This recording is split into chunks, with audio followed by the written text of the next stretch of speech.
സാമ്പത്തിക ആസൂത്രണവുമായിട്ട് ബന്ധപ്പെട്ട വിവിധ ചിന്തകളാണ് നമ്മൾ ഓരോ എപ്പിസോഡിലും ഒന്നിച്ച് ചിന്തിച്ചുകൊണ്ടിരിക്കുന്നത്.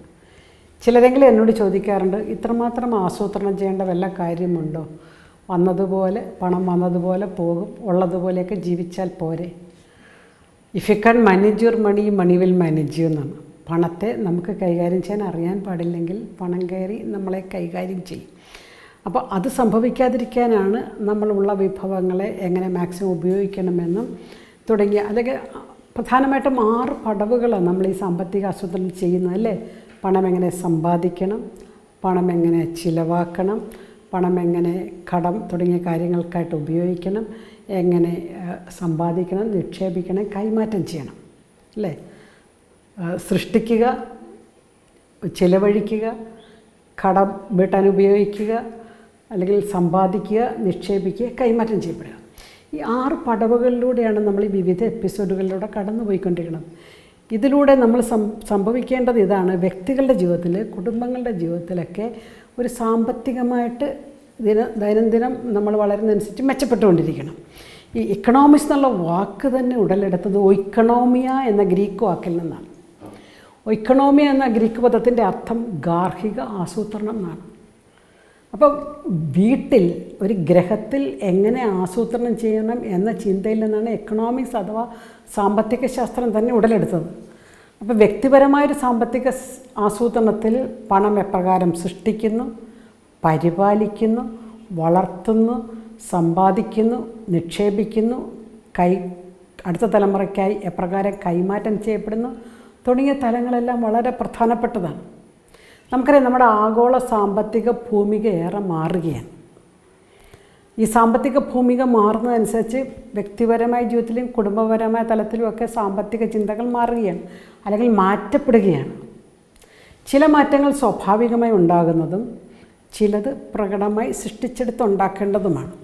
അപ്പോൾ ഇങ്ങനെ മാറുമ്പോൾ നമ്മുടെയൊക്കെ ജീവിതത്തിൽ ഉണ്ടാകേണ്ട സാമ്പത്തിക സമീപനങ്ങളാണ് നമ്മൾ നോക്കുന്നത്.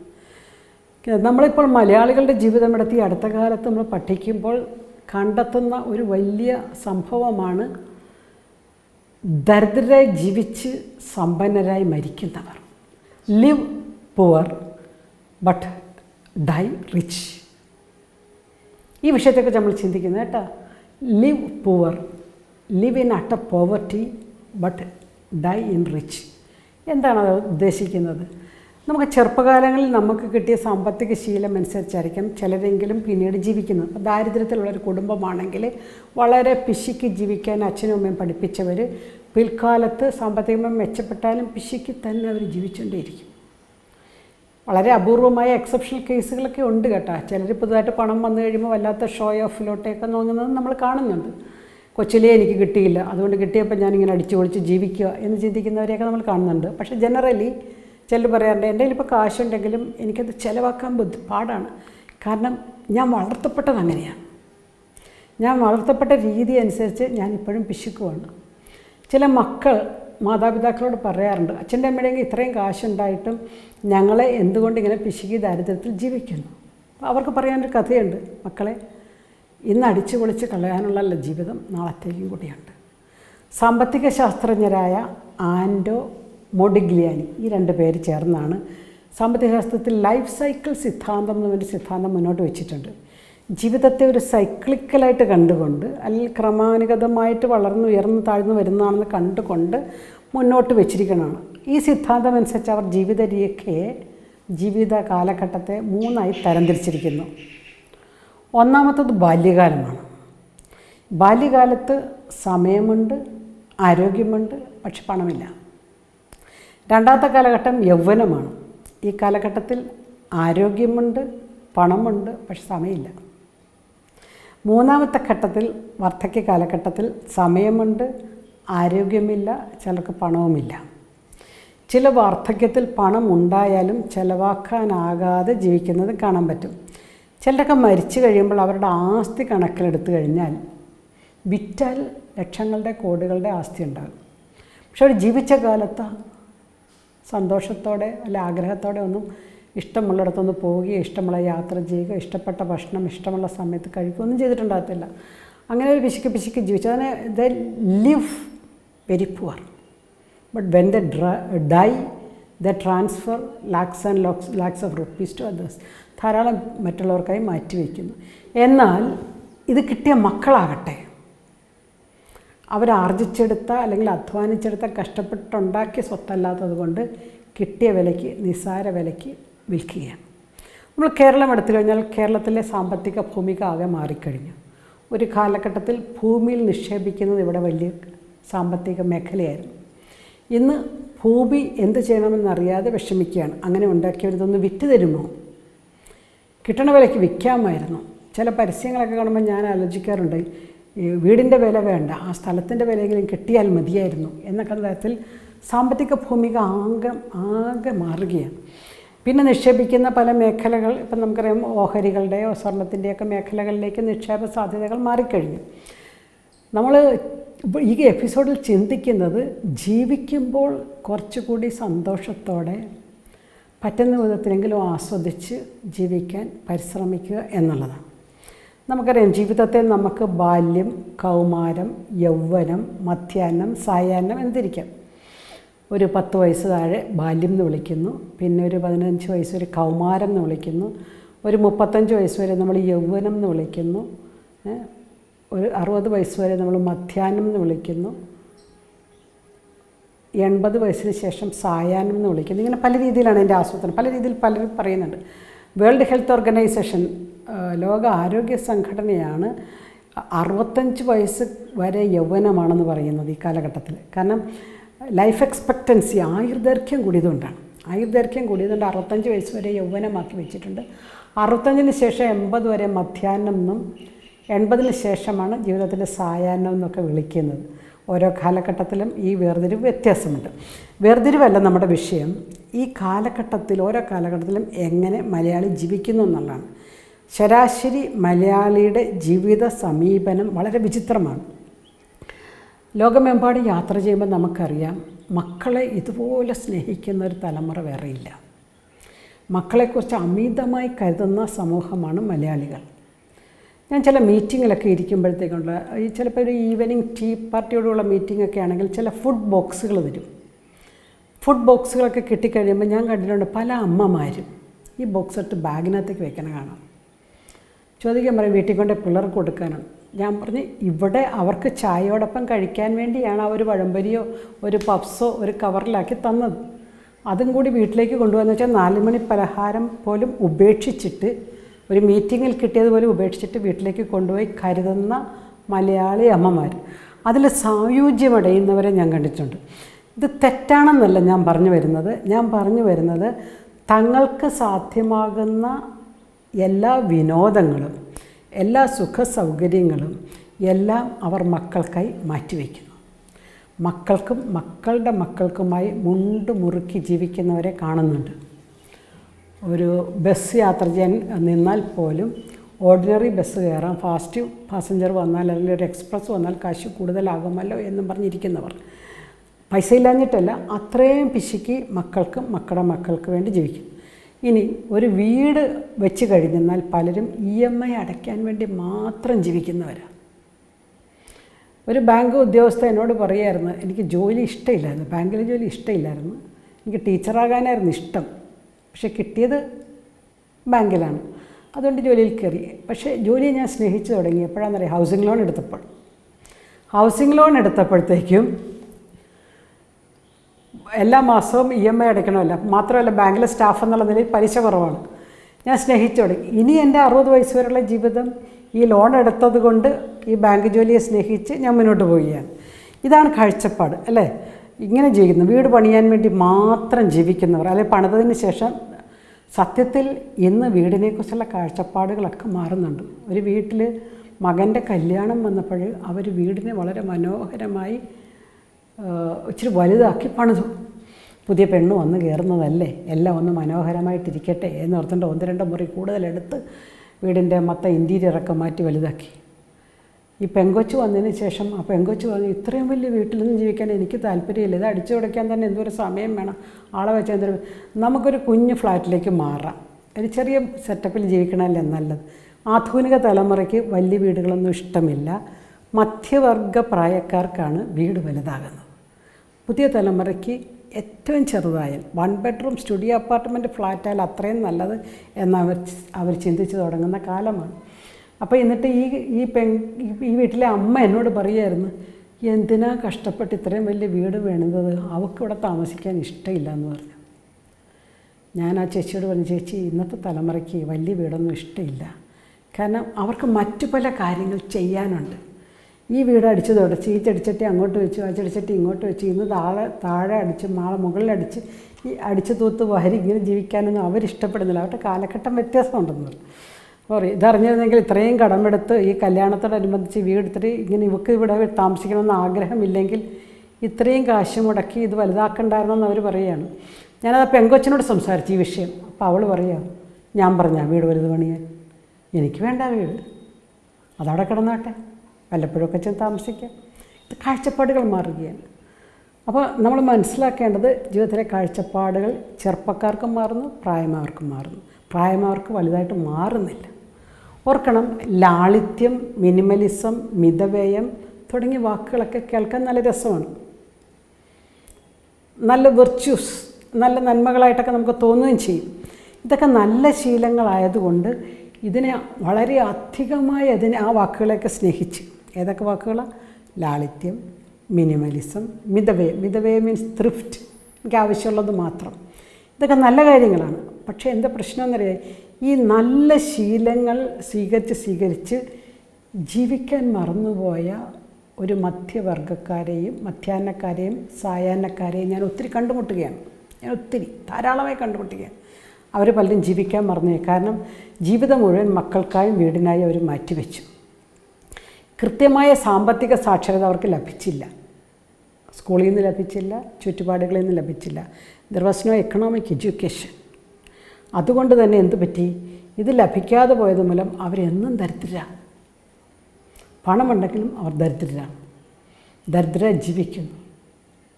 ഒരു വിനോദമോ സന്തോഷമോ ഒരു സിനിമയോ ഒരു നല്ല ഭക്ഷണം അവർക്ക് ആസ്വദിക്കാൻ പറ്റത്തില്ല. മക്കൾ വിദേശത്തായ മക്കൾ ചിലപ്പോൾ പൈസയൊക്കെ അയച്ചു കൊടുക്കും. അച്ഛാ അമ്മേ കാറെടുത്ത് പോയാൽ മതി ആ കല്യാണത്തിന്. അവരെടുക്കത്തില്ല. കാരണം അയ്യോ കാറെടുത്ത് പോകുമ്പോൾ എന്തോരം കാശ് പോകും, ബസ്സിലിടിച്ച് കയറി അവർ പോവുകയുള്ളൂ. കാരണം അവർ ജീവിച്ചൊരു ജീവിത രീതിയുണ്ട്. പണമുണ്ടെങ്കിലും അവർക്ക് അത് ആസ്വദിക്കാൻ പറ്റുന്നില്ല. ആരോഗ്യമില്ലാത്തതിനാൽ പല യാത്രകളും പറ്റുന്നില്ല. എന്നാൽ സുരുക്കൂട്ടിയ സമ്പത്തിൻ്റെ മൂല്യം കണക്കിലെടുത്താൽ അവർ മരിക്കുന്നത് സമ്പന്നരായിട്ട് തന്നെ. ഇങ്ങനെയുള്ളവരെ ചുറ്റുവട്ടത്ത് നമുക്ക് ഒത്തിരി കാണാൻ സാധിക്കും, ഉണ്ടായിട്ടും ജീവിക്കാൻ പറ്റത്തില്ല. ഇനി അതിൻ്റെ ഒരു മറുവശം കൂടി പറയാം. ഇതിൻ്റെ ഒരു മറുവശം എന്ന് പറഞ്ഞു കഴിഞ്ഞാൽ, ചിലർ വളരെ ദാരിദ്ര്യത്തിൽ വളർത്തപ്പെട്ടത് കാരണം കുറച്ച് പൈസ വന്നു കഴിയുമ്പോൾ അവരാളാകെ മറന്നു പോകുന്നു.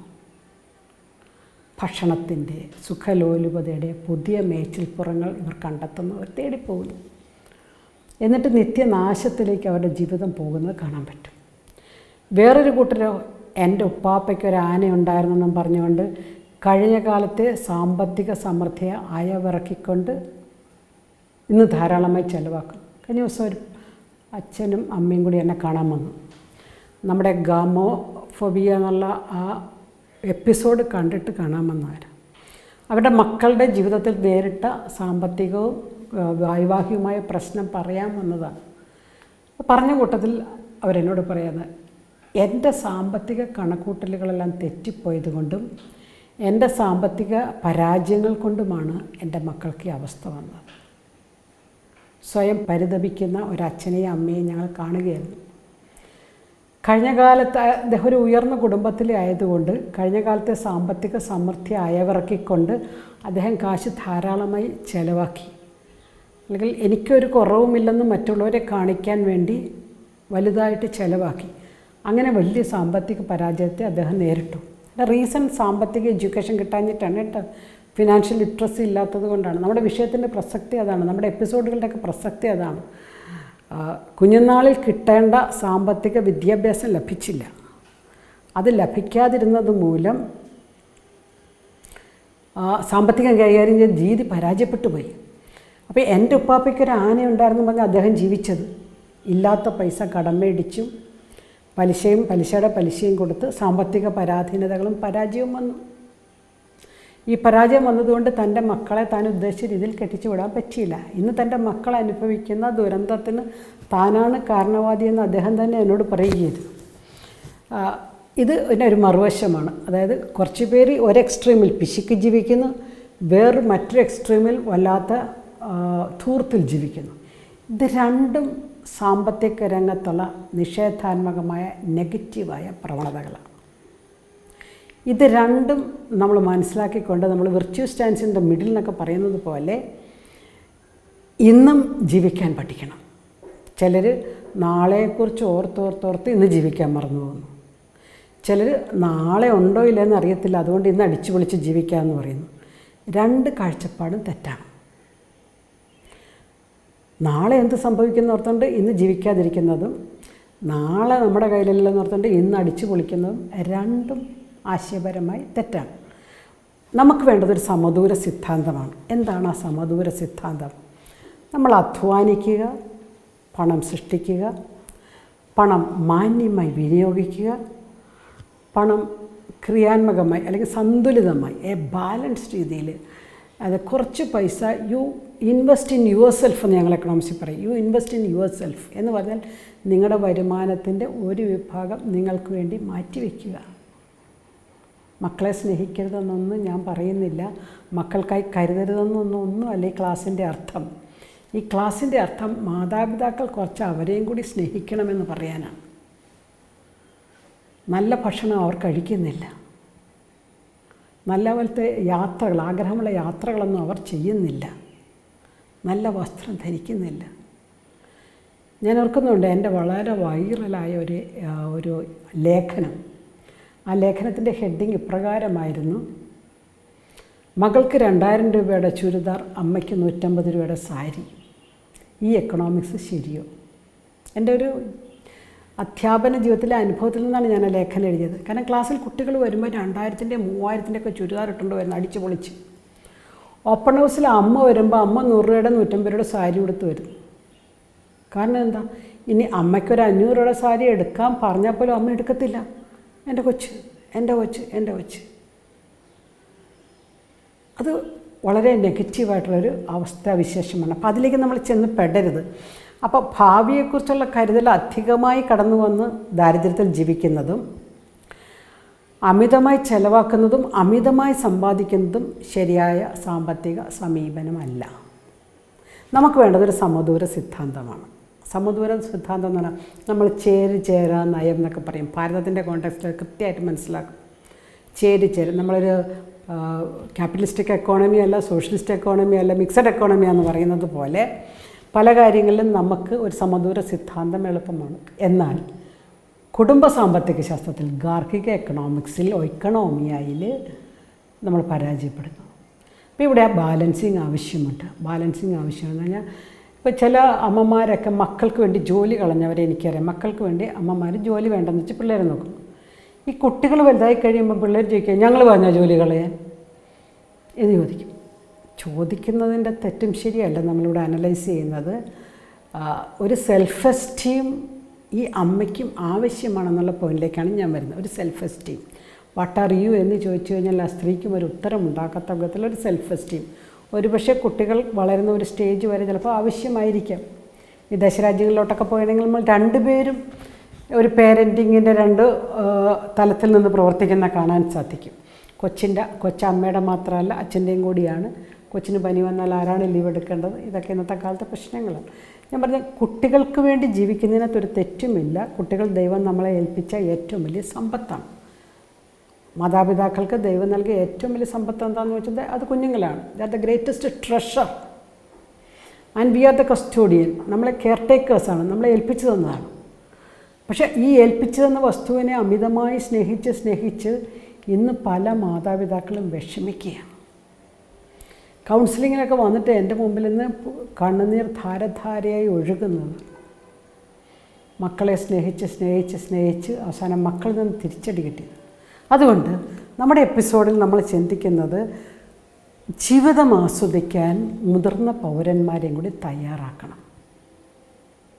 ഒരുപക്ഷെ അവരുടെ യൗവനത്തിൽ സാധിച്ചില്ലെങ്കിൽ മക്കൾ അവർക്ക് വേണ്ടി ചെയ്തു കൊടുക്കേണ്ട ഏറ്റവും വലിയ കാര്യം അവരെയും ജീവിക്കാൻ അല്ലെങ്കിൽ ജീവിതം ആസ്വദിക്കാൻ സഹായിക്കുക എന്നുള്ള. അല്ലാണ്ട് അമ്മമാരെ മാത്രം വിദേശത്തേക്ക് കൊണ്ടുപോയി വീണ്ടും അവരെ ഉപയോഗിക്കുന്ന ഒരവസ്ഥയിൽ നിന്ന് അവർ ജീവിക്കട്ടെ. ഒരായുസ് മുഴുവൻ മക്കളെ വളർത്തി നടുവൊടിഞ്ഞവരാണ്. വീണ്ടും അവരെ വീണ്ടും ഇതേ ജോലിയിൽ തന്നെ കൊണ്ടുപോയി അവരുടെ ജീവിതം ദുസ്സഹമാക്കാതിരിക്കാൻ മക്കൾ ശ്രദ്ധിക്കുക. വാർദ്ധക്യത്തിൽ പരിതപിക്കാതെ, മക്കളെ കുറ്റപ്പെടുത്താതെ ജീവിക്കാൻ നമുക്കവരെ പ്രാപ്തരാക്കണം. ഒരു മലബാർ പ്രദേശത്ത് ഞാനൊരു സർവേ നടത്തിയപ്പോൾ ഒരു സ്ത്രീ എന്നോട് പറഞ്ഞ വാക്ക് എന്നെ വളരെയധികം അസ്വസ്ഥപ്പെടുത്തി. ഞാൻ സർവേ അവിടെ ഭൂമികൾ ഇങ്ങനെ നിസ്സാര വിലയ്ക്ക് വിറ്റ് പോകുന്നതിനെക്കുറിച്ചായിരുന്നു ഞാൻ ചെയ്ത സർവേ. എന്തുകൊണ്ട് ആ മേഖലയിൽ ഭൂമി നിസ്സാര വിലയ്ക്ക് വിറ്റ് പോകുന്നു, എന്തുകൊണ്ട് വിൽക്കണമെന്ന് ആഗ്രഹിച്ചിട്ടും അവിടെയുള്ള ഭൂമി വിൽക്കാൻ സാധിക്കുന്നില്ല, ഇതൊക്കെയായിരുന്നു ആ പഠനത്തിൻ്റെ പിന്നണിയിലുണ്ടായിരുന്ന ലക്ഷ്യങ്ങൾ. അപ്പോൾ വിൽക്കാൻ അവരുദ്ദേശിക്കുന്ന കാരണം മക്കളാരും ഇവിടെയില്ല, മക്കളെല്ലാം വിദേശത്താണ്, അച്ഛനും അമ്മയും മാത്രം. ഈ ഏക്കറുകണക്കിന് ഭൂമി നോക്കിക്കിടക്കാനുള്ള ആരോഗ്യം പോലും അവർക്കില്ല. വീണ് കിടക്കുന്ന തേങ്ങ പോലും ഒന്ന് തടുത്തുകൂട്ടി ഇടാൻ അവർക്ക് ആരോഗ്യം അവർക്കില്ല. അതുകൊണ്ട് അവർ റോഡ് സൈഡിൽ ഒരു 10 സെൻറ്റ് സ്ഥലം മേടിച്ച് റോഡ് സൈഡിൽ താമസിക്കുകയാണ്. ദേവാലയത്തിൽ പോകാനും ആശുപത്രി പോകാനും ഒക്കെയുള്ള സൗകര്യത്തിൽ ഈ ഭൂമി അതുകൊണ്ട് വിറ്റേക്കാമെന്ന് ആലോചിക്കുന്നു. പക്ഷേ മേടിക്കാൻ ആളില്ല, മേടിച്ചാൽ തന്നെ നല്ല വില നൽകാൻ ആളില്ല. ഈ കോണ്ടെക്സ്റ്റിലാണ് ആ സ്ത്രീ എന്നോട് പറയുമായിരുന്നേ, മക്കളെ പഠിപ്പിക്കേണ്ടായിരുന്നു. ഞാൻ പറഞ്ഞ അമ്മച്ചി അങ്ങനെ പറയല്ലേ, നമുക്ക് ചെയ്യാൻ പറ്റുന്ന ഏറ്റവും വലിയ കാര്യം അവർക്ക് വിദ്യാഭ്യാസം കൊടുത്തതാണ്. അതുകൊണ്ട് ആ സ്ത്രീ പറയാൻ കാരണം ഇവർ പഠിപ്പിച്ചത് കൊണ്ടാണ് ഇവർ വിദേശത്തോട്ടൊക്കെ പോയത്. ഇല്ലെങ്കിൽ ഇവിടെ ഉണ്ടായേനെ, ഞങ്ങളുടെ അടുത്തുണ്ടായേനെ. ഈ പരിഭവം, ഈ പരിതാപകരമായ അവസ്ഥയും കാണുമ്പോൾ ഇവരുടെ കാലം കഴിയാൻ വേണ്ടി മക്കൾ കാത്തിരിക്കും. കാലം കഴിഞ്ഞ് കഴിഞ്ഞാൽ കിട്ടിയ വിലയ്ക്ക് ഇവർ വസ്തു വിൽക്കും. കാരണം അവരധ്വാനിക്കാത്ത ഭൂമിയാണത്, അവർക്ക് ആവശ്യമില്ലാത്ത ഭൂമിയാണത്. അതുകൊണ്ടാണ്. എന്നാൽ മാതാപിതാക്കളോടൊപ്പം സായങ്കാലം ചെലവഴിക്കണമെന്നവർക്ക് ആഗ്രഹം ചിലർക്കെങ്കിലും ഉണ്ടെങ്കിൽ തന്നെ സാധ്യതകളില്ല. അതുകൊണ്ട് മക്കളെ കുറ്റപ്പെടുത്തിക്കൊണ്ടും വാർദ്ധക്യത്തിൽ പരിതപിക്കാതെയും ജീവിക്കാൻ നമുക്കവരെ പ്രാപ്തരാക്കാം. പുതിയ തലമുറയുടെ സാമ്പത്തിക ലക്ഷ്യങ്ങൾ വ്യത്യസ്തമാണ്. നമ്മൾ സീനിയർ സിറ്റിസൺസ് മനസ്സിലാക്കേണ്ട ഒരു വലിയ തലമാണത്. പുതിയ തലമുറയുടെ സാമ്പത്തിക സ്വപ്നങ്ങളും ലക്ഷ്യങ്ങളും വ്യത്യാസമുണ്ട്. പഴയ തലമുറയുടെ സ്വപ്നങ്ങളല്ല. പഴയ തലമുറ ഭൂമിയെക്കുറിച്ച് ചിന്തിച്ചിരുന്നെങ്കിൽ പുതിയ തലമുറ അതേക്കുറിച്ച് ചിന്തിക്കുന്നേ ഇല്ല. കുറച്ച് നാളുകൾക്ക് കഴിഞ്ഞ് കഴിഞ്ഞാൽ നമ്മുടെ ഭൂമിയുടെ വിലയൊക്കെ വളരെയധികം താഴോട്ട് വരാനാണ് സാധ്യത. അതുകൊണ്ട് അവരുടെ സാമ്പത്തിക ലക്ഷ്യങ്ങൾ വ്യത്യസ്തമാണെന്ന് നമ്മൾ ഓർമ്മിപ്പിക്കണം. നമ്മൾ ഓർക്കണം, ജീവിതം വളരെ ലളിതമാണ്. Life is very simple. Don't make it complex. അതിനെ വെറുതെ സങ്കീർണമാക്കേണ്ട വ്യാഖ്യാനിച്ച്. Life is very simple, don't make it complex. ജീവിതം ഒന്നോർത്താൽ വളരെ ലളിതമാണ്. നമുക്ക് വേണമെങ്കിൽ ഒരു വാദ്യോപകരണത്തോട് അതിനെ തുലനം ചെയ്യാം. എന്താ പറയുക, ചില ഉപകരണങ്ങൾ കൂടുതൽ മുറുക്കിയാൽ താളം മാറിപ്പോകും, പൊട്ടിപ്പോകും. വളരെ ലൂസായാലോ അപസ്വരമായിരിക്കും വരുന്നത്. കൃത്യമായി ട്യൂൺ ചെയ്യുക എന്നുള്ളതാണ് പ്രധാനപ്പെട്ടത്. സാമ്പത്തികരം ഇങ്ങനെ തന്നെയാണ്. ഒത്തിരി ലൂസാക്കി വിട്ട് കഴിഞ്ഞെന്നാൽ അടിത്തറ, ജീവിതത്തിൻ്റെ അടിത്തറ ഇളകും. ഒത്തിരി മുറുക്കി പിടിച്ചാൽ, പിശുക്കി പിടിച്ചാൽ ജീവിക്കാൻ മറന്നുപോകും. അതുകൊണ്ട് ജീവിതമാകുന്ന വാദ്യോപകരണത്തെ, അതിൻ്റെ സാമ്പത്തികത്തെ കൃത്യമായി ട്യൂൺ ചെയ്യാൻ പഠിക്കുക എന്നതൊരു കലയാണ്, ഒരു ശാസ്ത്രമാണ്. ഈ കല അഭ്യസിക്കണം. ഓർക്കണം, വരുമാനത്തിൻ്റെ വലിപ്പം കൊണ്ടല്ല ഒരാൾ സമ്പന്നനാകുന്നത്, അയാൾ പണം ചിലവാക്കുന്ന രീതി കൊണ്ടും കൂടിയാണ്. അപ്പോൾ പിശുക്കി ജീവിക്കാതെ, മക്കൾക്ക് വേണ്ടി മാത്രം ജീവിക്കാതെ അവർക്കും കൂടി വേണ്ടി ജീവിക്കാൻ നമുക്കവരെ പ്രാപ്തരാക്കാം. പാലക്കാട് ഒരു ദുരന്തമുണ്ടെന്ന് വെച്ചുകൊണ്ട് പാല മുതൽ കുനിയേണ്ട കാര്യമില്ല. വയസ്സാം കാലത്ത് എങ്ങനെ ജീവിക്കുമെന്ന് ഓർത്തോർത്ത് ഇന്നേ പിശിക്കേണ്ട കാര്യമില്ല. വയസ്സാം കാലം എന്നൊരു സാധനം ഉണ്ടാകാൻ പോകണമെന്ന് വിചാരിച്ചുകൊണ്ട് ഇന്നേ ധാരാളിത്തത്തിൻ്റെയും ആവശ്യമില്ല. ജീവിതത്തെ കൃത്യമായി ട്യൂൺ ചെയ്യാൻ നമ്മുടെ മധ്യവയസ്കരെ, നമ്മുടെ സീനിയർ സിറ്റിസൺസിനെ, സായാഹ്നത്തിലെത്തിയവരെ ഒരുക്കേണ്ട വലിയൊരു സാമ്പത്തിക ഉത്തരവാദിത്തം നമ്മുടെ തലമുറയ്ക്കുണ്ട്. ഈ എപ്പിസോഡ് അതിന് ഉപകരിക്കണമെന്നാണ് എൻ്റെ ആഗ്രഹം.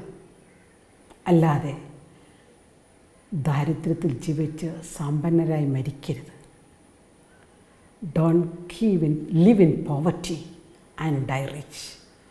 ഈ ഒരു കോൺട്രഡിക്ഷൻ, ഈ ഒരു ഐറണി, ഈ ഒരു വൈരുദ്ധ്യാഭ്യാസം മലയാളികളുടെ ഇടയിൽ ഏറി വരുന്നത് കൊണ്ടാണ് ഈ വിഷയം നമ്മുടെ എപ്പിസോഡിലെത്തിയത്. വിഷയത്തിൻ്റെ ആശയം നിങ്ങൾക്ക് മനസ്സിലായി എന്ന് ഞാൻ കരുതുന്നു. കൃത്യമായി സാമ്പത്തിക ജീവിതത്തെ ട്യൂൺ ചെയ്യാൻ നമുക്ക് സാധിക്കട്ടെ എന്നാഗ്രഹിക്കുന്നു, ആശംസിക്കുന്നു. നന്ദി.